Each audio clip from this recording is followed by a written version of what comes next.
안녕하세요. 오늘도 사연 살롱을 찾아주셔서 감사합니다. 왜 그런 말이 있잖아요. 사람 나고 돈 났지 돈 나고 사람 났냐고. 그런데 세상을 살아가다 보면 사람보다는 돈이 먼저일 때가 많은 것 같더라고요.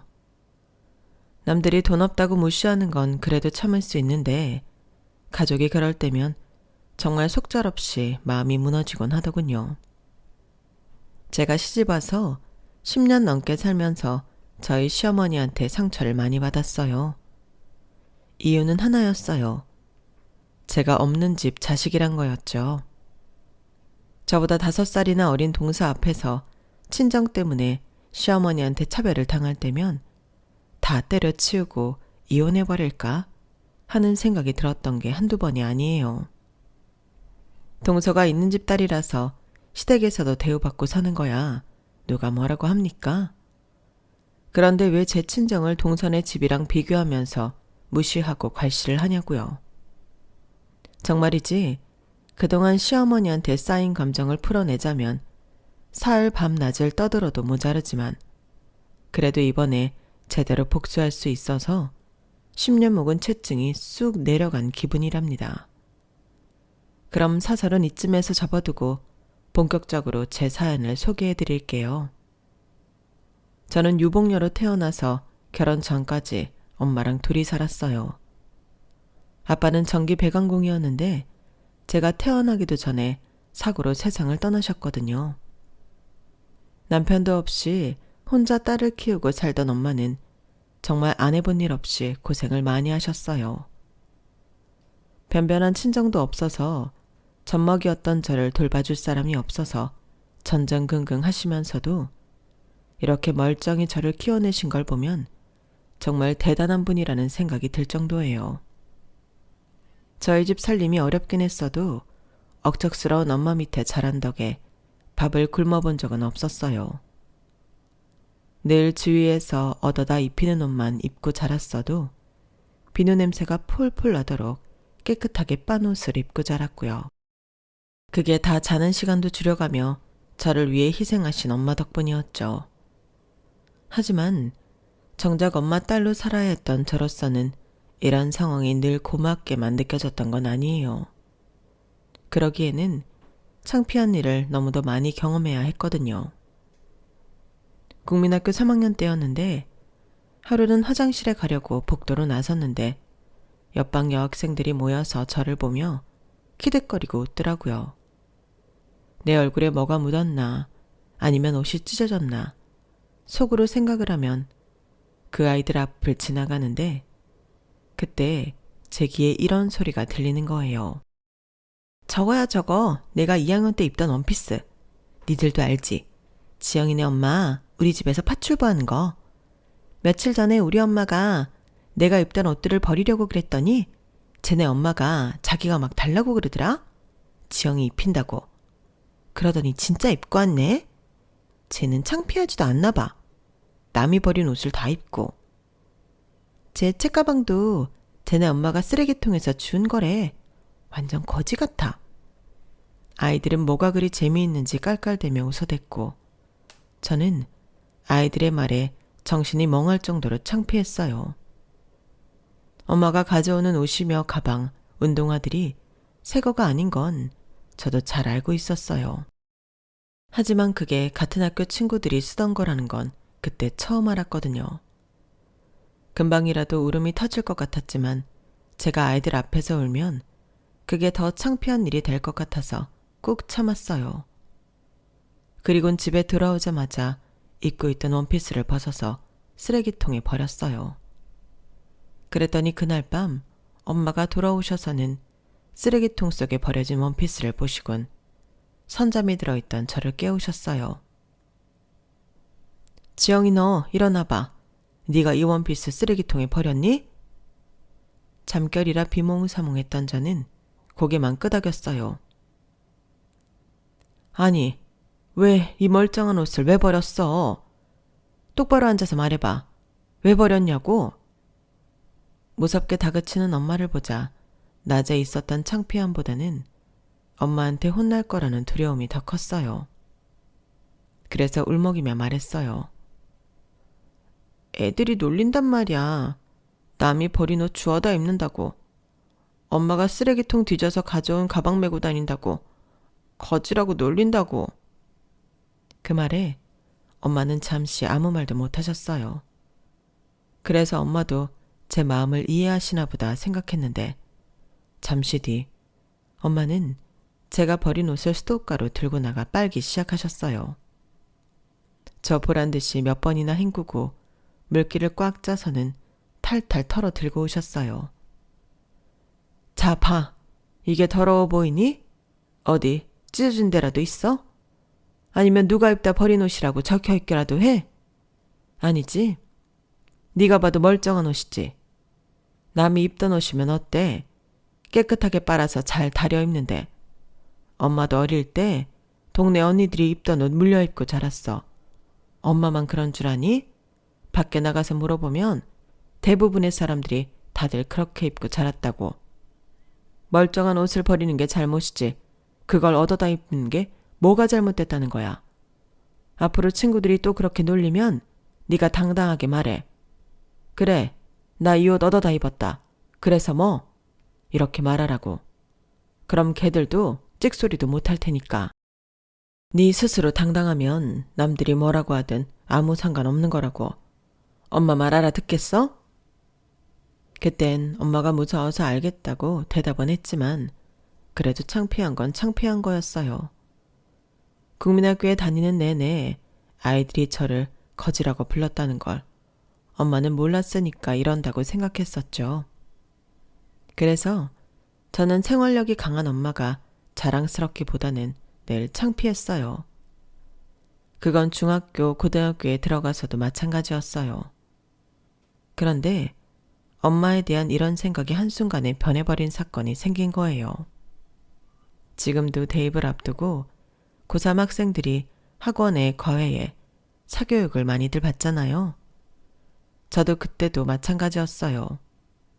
반에서 5등 안에 드는 애들 치고 학원 하나 안 다니고 혼자 공부하는 애는 저 하나뿐이었거든요. 다행히도 EBS에서 내신 관련 수업과 수능 대비 수업을 해주었기 때문에 그 강의를 듣고 공부를 할 수 있어서 나름 내신과 수능도 혼자 준비할 수 있었어요. 없는 집에서는 좋은 대학을 나와 좋은 직장을 얻는 게 성공하는 지름길이라는 소리를 들어와서 그랬는지 제 목표는 딱 하나뿐이었어요. 인서울 대학에 들어가는 거. 어떻게든 합격해서 이 지긋지긋한 가난에서 벗어나야겠다고 생각했거든요. 사실 제가 어릴 때부터 엄마가 억척스럽게 일을 하셨던 걸 생각하면 우리 집 상황이 그렇게까지 돈에 쪼들리며 살 정도는 아니어야 했어요. 수입에 비해 지출이 그리 많지 않을 정도로 허리띠를 졸라매고 살았으니까요. 그럼에도 불구하고 매 순간 돈 때문에 허덕이고 살았던 건 바로 저희 본가 때문이었어요. 고아였던 저희 엄마를 처음부터 반대했던 저희 본가에서는 맏아들인 아빠가 결혼하고 1년도 안 돼서 세상을 떠나자 모든 걸 엄마 탓으로 돌렸어요. 재수없는 년이 집에 들어와서 그렇다거나 멀쩡한 아들 잡아먹은 년이라는 오명을 씌워오면서 말이죠. 실제로 아빠는 엄마랑 결혼하기 위해서 본가랑 연도 끊은 상황이었기 때문에 친가 사람들은 저희 엄마에 대한 미움이 심했을 거예요. 그런 사람들한테 엄마는 마음의 빚을 갚는 심정으로 아빠 대신 경제 지원을 해드렸던 거죠. 시동생 학비를 대주고 생활비까지 말이에요. 그러다 보니 우리 집 살림까지 살기가 벅찼던 거예요. 생각해보세요. 아무리 억척을 떤다 해도 딱히 기술도 없는 여자 혼자 벌이로 두 집을 먹여 살려야 하는데 그게 가능하겠냐고요. 제가 고3이 됐을 무렵이 돼서야 시동생이 취직을 하면서 경제적 지원을 멈출 수가 있었어요.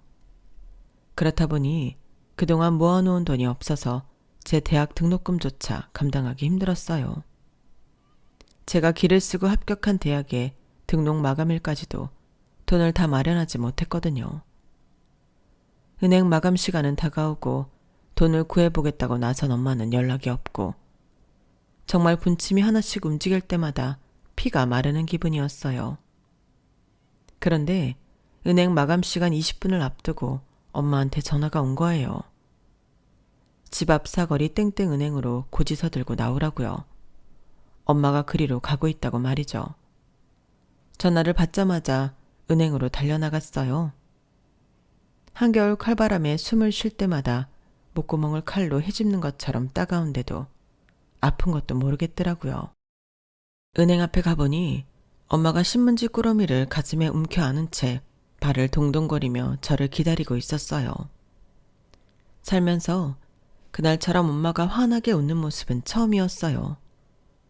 엄마는 저를 보자마자 왜 이렇게 추운데 겉옷도 안 입고 나왔냐고 타박을 하시면서도 얼른 은행으로 들어가자고 제 팔을 끌어당기셨어요. 그렇게 마감 시간 5분여를 남기고 은행 창구에 앉아 등록금 납부를 하게 됐는데 직원이 지폐 개수기로 돈을 세면서 몇 번이나 고개를 갸웃거리더라고요. 그렇게 3번이나 연달아 세어보더니 손님, 납부하시려는 금액에서 5만 원이 부족한데요. 그 말에 엄마는 그럴 리 없다고 다시 한번 세보라고 말했지만 결과는 같았어요. 순간 엄마도 저도 얼굴이 흑빛으로 변해버렸어요. 마감 시간은 다가오는데 엄마도 저도 수중에 있는 돈이 그게 다였기 때문이었죠. 단돈 5만 원에 하늘이 무너지는 경험을 하게 된 거예요. 그 순간 저는 머리가 텅 빈 것처럼 멍해져서 아무 말도 못하고 있었는데 엄마가 바들바들 떨리는 손으로 창구 직원 손을 잡으며 그러시더라고요. 저기요, 이거 우리의 대학 등록금이에요. 오늘까지 납부 못하면 우리의 대학 입학 취소된다고요. 제가 모자라는 돈 꼭 갖다 드릴 테니까 어떻게 좀 안 될까요? 내가 맞춰서 받아온다고 한 건데 어떻게 돈이 부족하게 됐는지 모르겠네요. 제발 부탁 좀 드릴게요. 하지만 창구 직원으로서도 어쩔 도리가 없는 일이었어요. 처음 보는 사람한테 자기 돈 5만 원을 줄 수는 없으니까요. 창구 직원은 몇 번이나 죄송하다며 거절을 했어요. 그런데 그때 뒷자리 책상에 앉아있던 직급이 있어 보이는 분이 저희 창구 쪽으로 오시더니 자신의 지갑에서 10,000원짜리 5장을 꺼내 내미시지 뭐예요. 이 돈은 갚지 않으셔도 됩니다. 제가 따님 대학 입학 선물로 드리는 거니까요. 학생, 좋은 대학에 합격한 거 축하해요. 공부 열심히 하세요. 알고 보니 그분은 그 지점 차장님이셨어요. 그 덕분에 저는 등록 마감 2분을 남기고 무사히 등록을 할 수 있었고 원하던 대학에 입학할 수 있었어요. 다음날 엄마는 5만 원을 들고 그 지점을 찾아갔지만 차장님은 끝내 그 돈을 받지 않으셨어요. 그날 엄마는 저와 함께 집으로 돌아가면서 그런 말을 하셨어요. 인간 같지도 않은 놈 공부시키느라 내 새끼 대학도 못 보낼 뻔했다고요. 엄마가 말한 인간 같지 않은 놈은 바로 제 삼촌이었어요. 그동안 엄마가 없는 돈까지 쪼개서 대학 공부까지 시켰던 엄마의 시동생이었죠. 제 대학 등록금 마련이 힘들었던 엄마는 시동생을 찾아가 다만 얼마라도 도와달라 청했는데 대기업식이나 다니는 사람이 그럴 돈 없다며 딱 잘라 말하더래요. 그러면서 그간 자기 대학 공부시켜준 은인한테 모진 말만 퍼부어댔던 거죠. 착각하지 마세요. 그동안 내가 받은 건 그쪽이 주는 대학 등록금이 아니라 내 형 목숨값이었다고요. 우리 형, 당신 같은 여자 안 만났으면 그렇게 죽지도 않았다고. 당장 학비가 없어서 고등학교를 그만두게 될 판이었을 때 삼촌은 저희 엄마를 찾아와 자기가 취업을 하면 꼭 갚겠으니 학비 좀 내달라고 부탁을 했다더군요. 그렇게 고등학교를 졸업하자 대학 등록금을 부탁했고 이후엔 취업 때까지 생활비 부탁을 해왔던 거예요.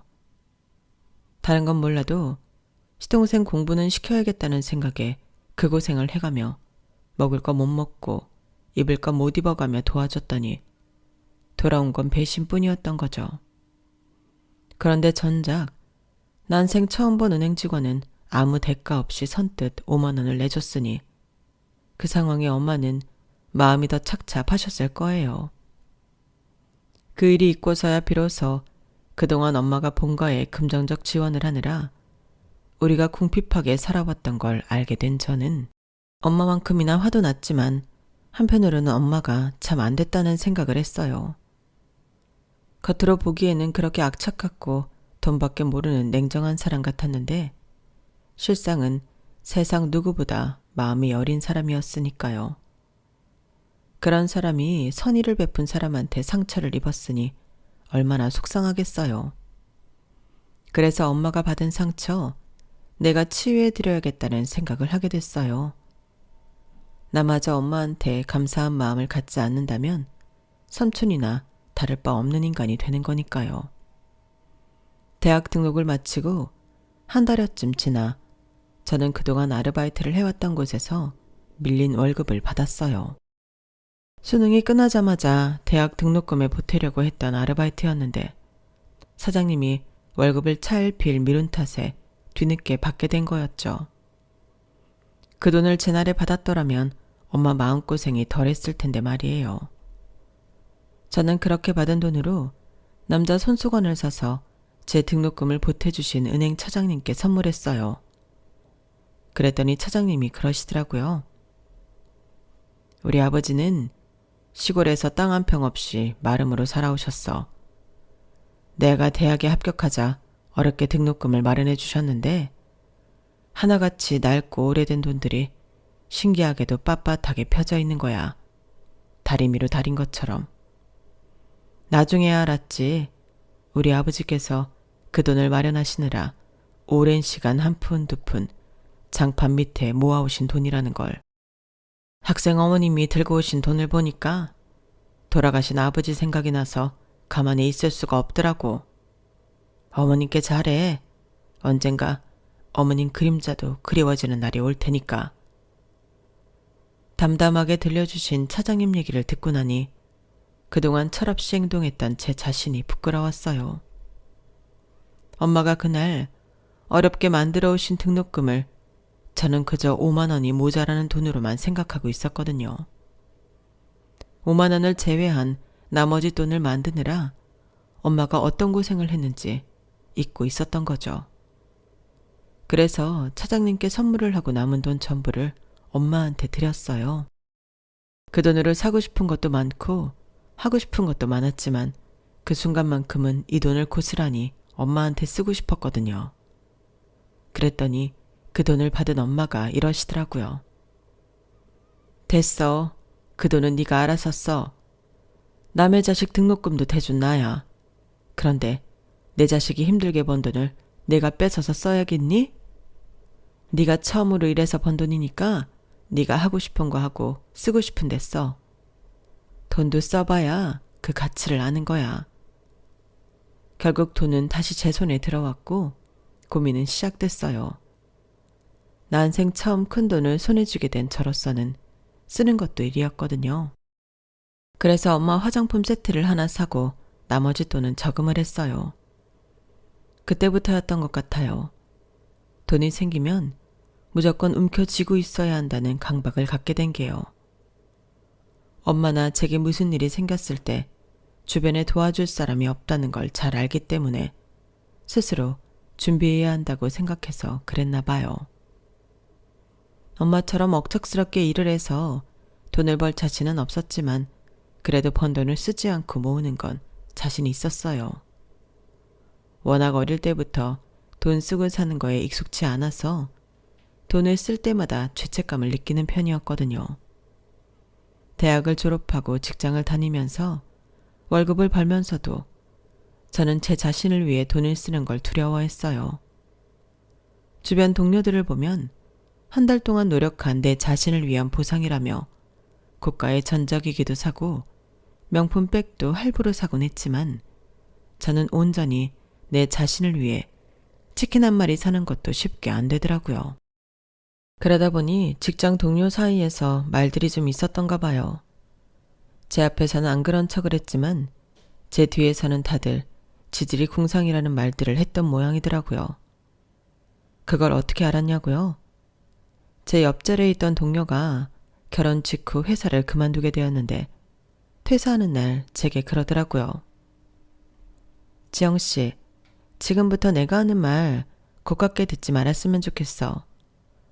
어차피 나는 떠나는 사람이니까 굳이 이런 얘기 안 하고 모른 척 할 수도 있지만 그래도 그동안 지영 씨한테 도움받은 것도 있고 해서 해주는 말이야. 지영 씨는 스스로를 절약하는 사람이라고 생각하는지 모르겠지만 남들이 보기엔 그냥 지질이 궁상으로밖에는 안 보여. 대학생도 아니고 직장인이 레자 가방을 들고 다니는 건 좀 그렇지 않나? 어지간하면 가죽백으로 하나 사. 그리고 웬만하면 휴대폰 좀 바꾸지 그래?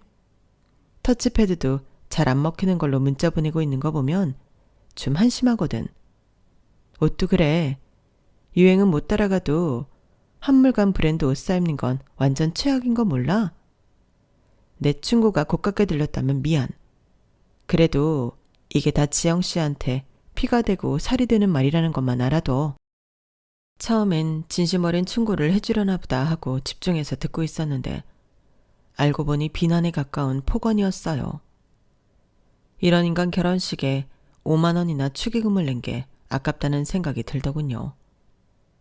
동료를 통해 축의금만 전한 거라서 밥 한 끼 못 얻어먹고 생돈 5만 원을 고스란히 날린 셈이거든요. 솔직히 그 돈을 돌려받고 싶은 생각까지 들더라고요.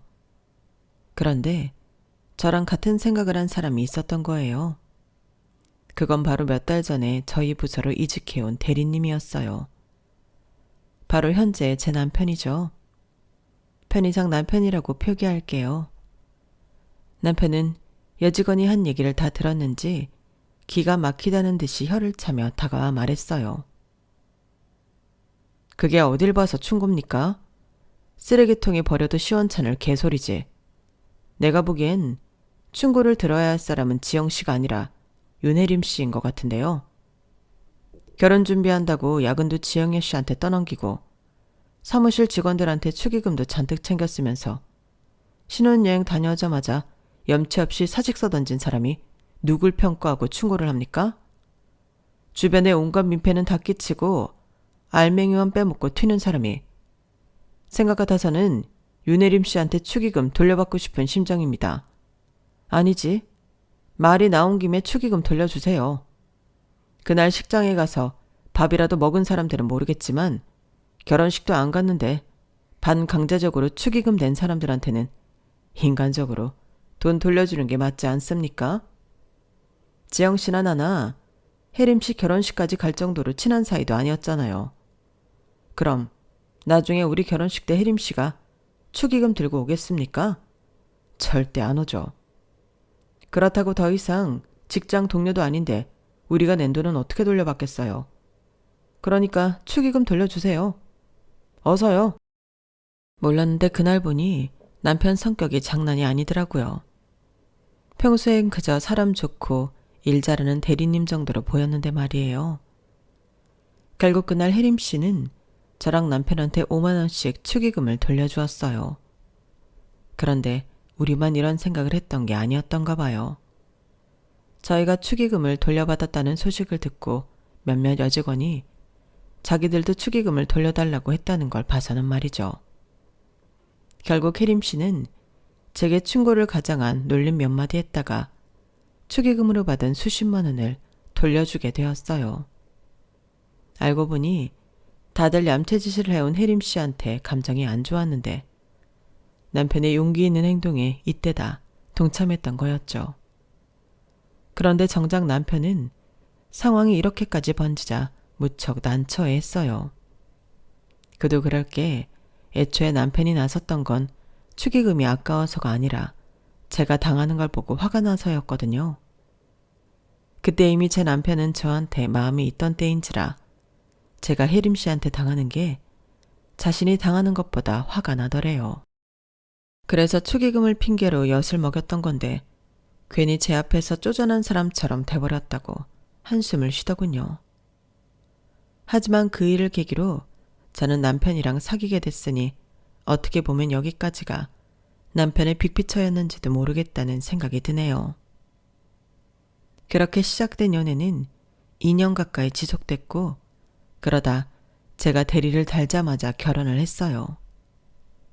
처음 시댁에 인사를 드리러 갔을 때는 같은 직장에 다닌다고 하자 별 말씀을 안 하셨는데 상견례를 하고부터는 시어머니가 저를 대하시는 태도가 조금 달라진 걸 느꼈어요.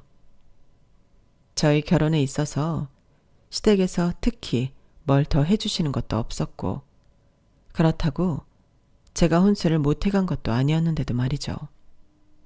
어머님의 이런 태도 변화가 무엇 때문이었는지 알게 된 건 몇 년 뒤 시동생이 결혼하면서였어요.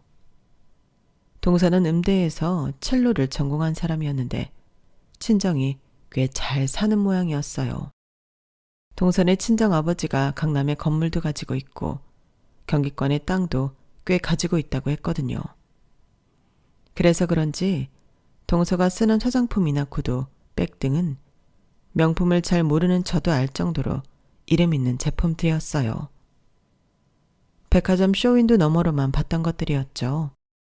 그렇다 하더라도 부러워 죽겠다거나 셈이 났던 건 아니에요. 그냥 그런가 보다 했거든요. 그런데 어머님의 행동을 보고는 솔직히 마음이 흔들리더군요. 저한테는 늘 무뚝뚝하고 고압적으로 행동하시던 어머님이 동서한테는 어쩜 그렇게 봄날 햇살처럼 따뜻하게 대하시던지 옆에서 보는 제가 다 부러울 정도였어요. 그래서 하루는 용기를 내서 어머님께 말씀드렸어요.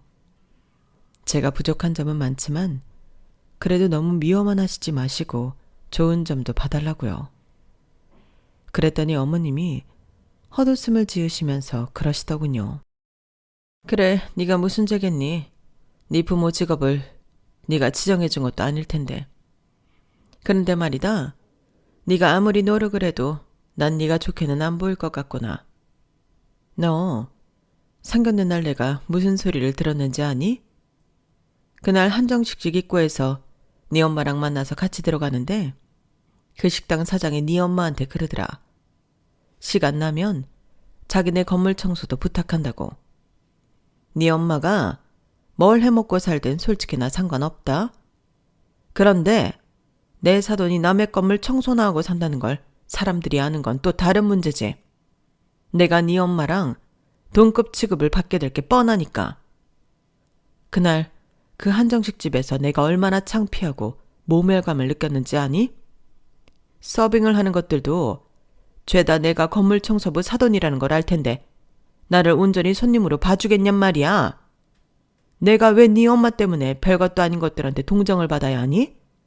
내가 왜 그래야 하냐고. 내가 너를 작은 애랑 차별한다고 안 입고 온 모양인데 그렇게 따지면 나는 네 친정 때문에 불쾌한 게 이만저만이 아니다. 그러니 다시는 이런 소리 하지 말아라. 내가 내 며느리 예뻐하고 말고는 내 마음이니까. 그러니까 어머님 태도가 변한 건 저희 엄마 직업 때문이었던 거예요. 당시 저희 엄마는 그간 모아둔 돈으로 엄마가 일하던 청소업체를 인수해 운영하고 있었는데 하필 한정식집 사장님이랑도 안면이 있었던 모양이었어요. 솔직히 저는 건물 청소하는 일이 남들 앞에서 고개를 못 들 정도로 창피한 일이라고 생각하지 않아요. 남의 돈 훔쳐서 먹고 사는 것도 아니고 열심히 노동을 해서 돈을 버는 깨끗한 일이니까요. 그런데 시어머니 입장에선 그게 창피하고 싫다고 하시니 더 말씀드릴 말이 없더라고요. 그렇다고 엄마한테 다른 일을 하시라고 할 수도 없는 노릇이어라서 앞으로 내가 잘하면 어머님이 그래도 마음을 열어주시지 않을까 기대를 걸어볼 수밖에 없었어요. 그런데 그런 제 바람과 달리 동서가 시집을 오고 난 뒤부터 어머님과의 사이는 점점 더 멀어졌어요. 저랑 살아온 시간이 더 긴데도 불구하고 어머님과 동서는 그 짧은 시간에 무척 가까워졌거든요. 그러면 그럴수록 어머님은 점점 더 저를 멀리하시고 말조차 섞는 걸 싫어하셨어요. 제가 어머님께 뭔가를 여쭈어 볼 때면 단답형으로 대꾸를 하시거나 턱이나 손으로 가리키시는 정도였는데 동서한테는 먼저 살갑게 말도 거시고 칭찬을 그렇게 해주시더라고요. 그러면서도 제게 시키실 일은 따박따박 시키시는 걸 보면 어떤 의미에서 참 대단한 분 같았어요. 그중 하나가 아버님 제사였어요. 제가 시집 왔을 때는 본가에서 어머님이 직접 지내시던 제사였는데 제가 시집 오고 이듬해부터는 저희 집에서 저더러 지내라고 하시더라고요. 어차피 장남이 물려받아야 할 제사이니 미리 받아서 하라고요. 당시만 해도 아이가 없었던 터라 어머님 말씀을 순순히 따랐는데 그해 겨울 계획에 없던 임신을 하게 되면서 육아와 직장 생활까지 병행하다 보니 제사를 떠맡은 게 후회가 되더라고요. 하지만 어쩌겠어요. 이미 엎어진 물이기도 하고 언젠가 제가 맡아야 할 일이기도 했으니 어떻게든 해보는 수밖에요. 생각해보면 어차피 본가에서 제사를 지내도 제가 가서 일을 다 할 게 뻔하니까 차라리 제 집에서 지내면 이동 시간도 줄고 차라리 낫겠다는 생각도 있었어요. 그래서 매번 아버님 제사 때마다 월차를 내거나 반차를 내고 집에서 음식 준비를 하곤 했어요. 그리고 문제의 사건이 있었던 그날은 남편도 월차를 내고 함께 제사 준비를 했어요. 매번 저한테만 집안일을 떠넘기는 게 미안하다며 앞으로는 제사 때 자기도 월차를 내고 함께 일을 하겠다고 하더군요. 남편이 이렇게 할 수 있었던 건 그해 초부터 개인 사업을 시작했기 때문에 가능할 수 있었어요. 회사에 눈치 볼 사람이 없었으니까요. 남편이랑 음식 준비를 하고 상까지 다 차리자 동서가 전화를 했더라고요. 어머님 모시고 저희 집으로 오고 있다고요. 마침 우리 애가 졸린지 칭얼거리길래 제가 애를 재우고 오겠다고 했더니 남편이 말리더라고요. 어머님이 오셔서 네가 안 보이면 또 한 소리 하실 거라고요. 그래서 남편이 아이를 방에 데려가 재우기로 하고 저는 어머님과 시동생 내외를 맞았어요. 어머님은 집에 들어오시자마자 미리 차려놓은 상을 매의 눈으로 살펴보시더니 아니나 다를까 혀부터 차시더라고요. 동서가 옆에 있으니 평소보다도 더 과하게 못마땅한 티를 내시는 것 같았어요. 어머님은 꼭 동서 앞에서는 별거 아닌 걸로도 트집을 잡아가며 제게 핀잔을 주시거든요. 얘 음식 해놓은 꼴하지 마라. 너 소고기 산 적 어디 걸로 한 거니? 설마 수입 소고기 쓴 건 아니지? 그리고 이 과일들 말이다. 너는 어쩌면 이렇게 손이 작니? 다른 건 몰라도 제사상의 과일은 좋은 거 쓰라고 내가 몇 번이나 말하니? 사고고 배고 알이 이렇게 작아서 어디다 써먹어. 전 부친 것도 봐. 니네 친정에선 이런 것도 전이라고 해먹냐? 내가 귀신이라도 이런 제사상엔 젓가락 깔 데가 없겠다. 이래서 며느리는 좀 사는 집 여자를 데려와야 하는 거야. 지 친정에서 보고 자란 게 없는데 뭘 알겠냐고. 고기도 먹어본 놈이 먹는다고 제대로 쓰고 살아봤어야 흉내라도 내지. 아, 제사상 차릴 때마다 내가 너 때문에 늙는다 늙어. 하루 종일 기름 냄새 맡아가며 발이 퉁퉁 붓도록 일을 하고도 수고했다는 말 한마디 못 듣는 것도 억울한데 이런 취급까지 당하니까 억울하고 창피해서 눈물이 핑 돌았어요. 매번 제사상 차릴 비용 한 푼 안 주시고 저한테 다 떠넘기시면서 이런 식으로 말씀하시면 안 되는 거잖아요. 고기도 늘 비싼 한우로 준비하고 과일도 제일 크고 싱싱한 걸로 준비한다고 하는데도 왜 매번 어머님 눈에는 제가 아는 모든 게 형편없는 싸구려로 보이는 건지 이해가 안 갔어요. 특히 동서가 들어오고 난 이후로 더 이렇게 저를 못 잡아먹어서 안달이시니 정말 미치겠더라고요. 그래서 이번엔 저도 더는 안 되겠다 싶어서 한 말씀 드렸어요. 어머님, 저 하루 종일 힘들게 일만 했어요. 회사에서 오전 근무 마치자마자 반차 내고 장 봐와서 지금까지 일하느라 점심도 못 먹었다고요. 그런데 수고했다는 말 한마디 없으시고 타박만 하시니까 너무 서운해요. 소고기는 한우 맞고요. 과일은 과일 가게에서 제일 크고 싱싱한 걸로 샀어요. 저 아버님 제사상에 싸구려 재수 올린 적 없어요. 평소에 비싸서 저희는 못 사 먹는 제일 좋고 크고 싱싱한 걸로만 준비한다고요. 그런데도 어머님 눈에는 안 차신다면 할 수 없네요. 정 마음에 안 드시면 앞으로 제사상은 어머님이 준비하세요. 그러자 시어머니가 눈을 부릅뜨고 달려드셨어요. 이게 아주 못 배워먹은 티를 내는구나. 뭐가 어쩌고 저째? 누구 보고 제사를 지내라고? 얘가 아주 날이 갈수록 가관이구나. 그래, 네가 할 만큼 했다고? 고기고 과일이 제일 크고 좋은 걸로만 샀다고? 하이고 얘. 내가 이날이 때까지 소고기며 과일 한 번 안 사본 사람인 줄 아니? 작은 애야, 네가 말해봐라. 지난 추석에 내가 너희 친정에 보낸 한우 세트 말이다. 그거랑 이 상에 오른 소고기랑 차이가 나니 안 나니? 그리고 올 설에 보낸 과일 세트랑 상에 오른 과일이랑 크기 몇 대깔이 차이가 나 안 나? 어머님도 참, 형님도 있는데 저한테 그런 걸 물으시면 제 입장이 곤란하잖아요. 형님, 미안하지만 이번 일은 어머님 말씀이 맞는 것 같아요. 저희 집에 명절 선물 보내주신 거랑 비교했을 때 확실히 다르긴 하거든요. 그 말에 저는 한숨이 툭 튀어나왔어요. 그러자 어머님이 바로 한 소리 하시더군요. 왜? 이젠 작은 애 말도 못 믿겠다는 거냐? 그럼 내가 백화점 영수증이라도 찾아서 보내줘야 믿겠니? 어머님 그만하세요. 형님도 음식하느라 힘들어서 그런 건데. 그쵸 형님? 그냥 다음엔 더 좋은 걸로 하겠다고 말씀드리세요. 정 안 되면 제가 단골 가게에 연락해서 고기랑 과일은 보내드릴 테니까요. 두 사람은 제가 자신들 말을 못 믿어서 그런다고 생각하는 것 같았어요. 제 한숨의 의미는 어머님이나 동서가 생각하는 것과는 다른 의미였는데 말이죠. 제가 한숨이 났던 건 고기의 질이나 과일의 크기 문제가 아니라 다른 데 있었어요. 그건 바로 어머님이 동서 친정에 매번 보냈다는 명절 선물 때문이었죠. 제가 결혼하고 5년이 되도록 어머님이 제 친정에 선물을 보내주신 적이 단 한 번도 없었거든요.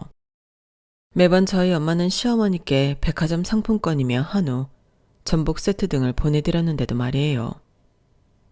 우리 집에서는 그렇게 수년간 받아먹도록 단 한 번도 답례를 안 하더니 동선의 집에는 질 좋은 선물을 보내왔더니 정말 기가 차고 열불이 나더라고요. 그동안 저랑 동서를 차별하는 건 알았지만 친정까지 차별하시는 줄은 몰랐거든요. 이쯤 되니 저는 시어머니께 잘해드리고 싶은 생각이 싹 사라져버렸어요. 보기 좋게 보려고 노력했던 제가 병신처럼 느껴질 정도였죠. 어머님, 그동안 동서 친정에는 명절 선물도 보내셨던 거예요? 저 이 집에 시집 온 뒤로 매년 저희 친정엄마가 어머님께 선물을 보내왔지만 단 한 번도 답례를 받아본 적이 없었어요. 그런데 동서 친정에는 명절 선물을 보내신 거냐고요? 왜요? 왜 동서 친정에만 보내셨는데요? 제가 울먹이는 소리로 묻자 시어머니가 눈을 내리깔면서 그러시더군요. 아니, 내가 거지한테 적선할 일 있니?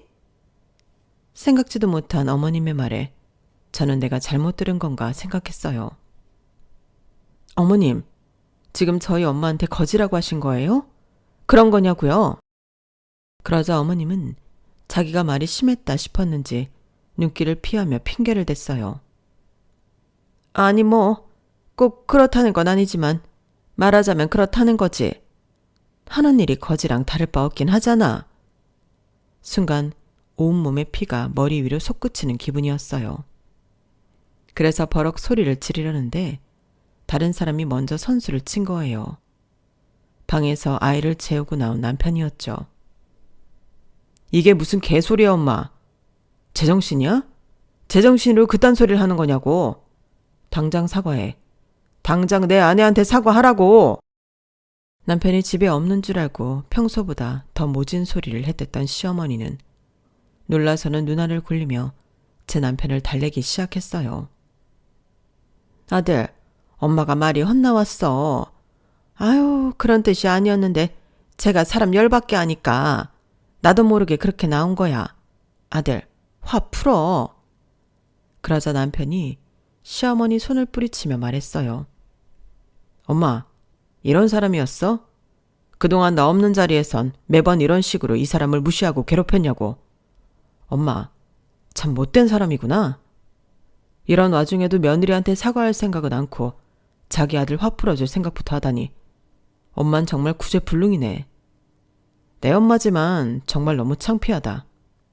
그리고 재수씨, 말은 바로 해야죠. 고기랑 과일 사서 보내겠다고요? 참 어이가 없어서. 지금 내 아내가 남의 집 제사 지냅니까? 내 아내만 이 집 며느리예요. 재수씨도 와서 함께 일을 할 생각을 해야지. 왜 내 아내만 부리냐고요. 아무튼 내가 오늘 똑똑히 한 이상 앞으로 우리 집에서 제사는 못 지내요. 아니, 앞으로 엄마랑 안 보고 살 거야. 나한테 제일 중요한 사람은 엄마가 아니라 내 아내니까. 그게 누구든 내 아내한테 함부로 하는 인간들과는 절대 상종 안 할 거라고. 그러니까 돌아가. 당장 내 집에서 나가라고. 결국 그날 제사는 그렇게 끝이 났어요. 남편은 그동안 자기가 집안일에 소홀한 탓에 제가 겪지 않아도 될 일을 겪었다며 미안해 했어요. 그리고 그 일이 있은 지 5년이 지난 지금까지도 시댁과는 발길을 끊은 채 살고 있어요. 그런데 얼마 전에 어머님이 전화를 하셨더라고요. 제 남편이 전화를 안 받는다며 혹시 직장 위치 좀 알려줄 수 있냐고요.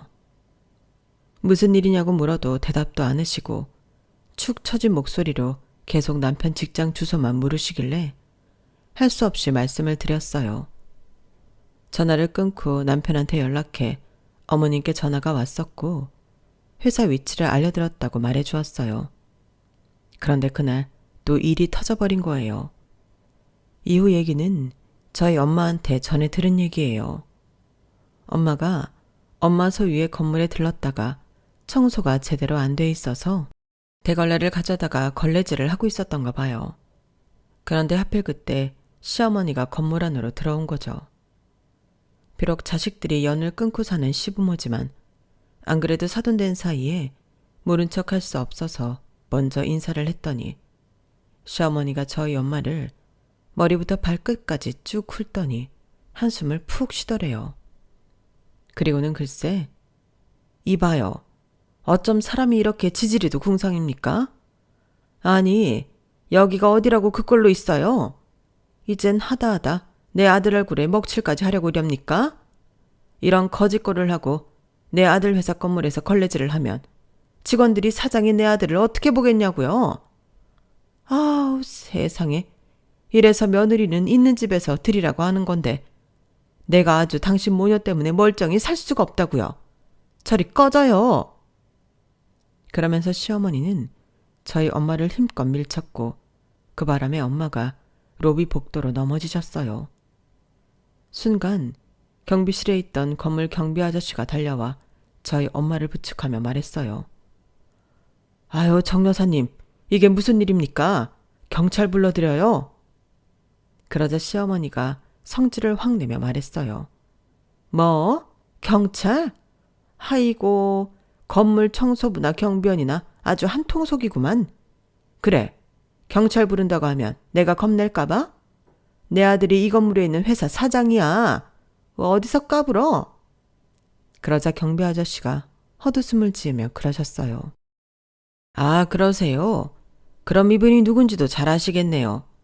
정 여사님이 이 건물 건물주십니다. 그쪽 아드님이 이 건물에 입주했다는 5개 회사 중에 어느 회사 사장인지 모르겠지만 뭐가 됐든 간에 건물주만큼 높겠습니까? 그리고 정 여사님이 건물주가 아니라고 해도 그렇습니다. 사람을 함부로 밀쳤으면 사과부터 한 게 도리죠. 누가 높으니 낮으니 떠들 게 아니라 죄송합니다. 이 한마디 하는 게 인간된 도리란 말입니다. 대개 아드님이 얼마나 잘난 사람인지는 모르겠지만 괜히 자식 얼굴에 먹칠 그만하시고 사과부터 하세요. 이후 남편이 연락을 받고 로비로 내려왔고 시어머니는 저희 엄마한테 고개 숙여 사과를 했다고 하네요. 전후 사정을 다 들은 남편은 자기 어머니는 팽개치고 저희 엄마를 모시고 근처 정형외과로 달려갔고요. 둘째 아들 내외한테 팽당한 뒤 외롭게 지내던 시어머니는 어떻게든 큰아들네랑 잘해보려고 찾아왔다가 되려 전보다 못한 사이가 되고 말았어요. 자신이 그렇게 무시했던 사돈이 건물주가 됐다는 소식도 들었으니 한동안 밤잠은 다 잔 거라고 봐도 무방할 거예요. 엄마한테 이 얘기를 전해 듣자마자 저는 10년 묵은 채증이 훅 내려갔고요. 그러고 보면 세상 일은 참 모를 일인 것 같습니다. 그러니 사람 함부로 대하면 안 될 일인 거죠. 지금까지 제 사연을 들어주셔서 감사합니다. 모두들 뜻하시는 바 다 이루시고 열심히 사신 만큼 부자 되세요. 여러분, 사연 댓글에 응원과 현명한 조언 부탁드려요. 좋아요와 구독은 저에게 큰 힘이 됩니다. 오늘도 좋은 일 가득하세요.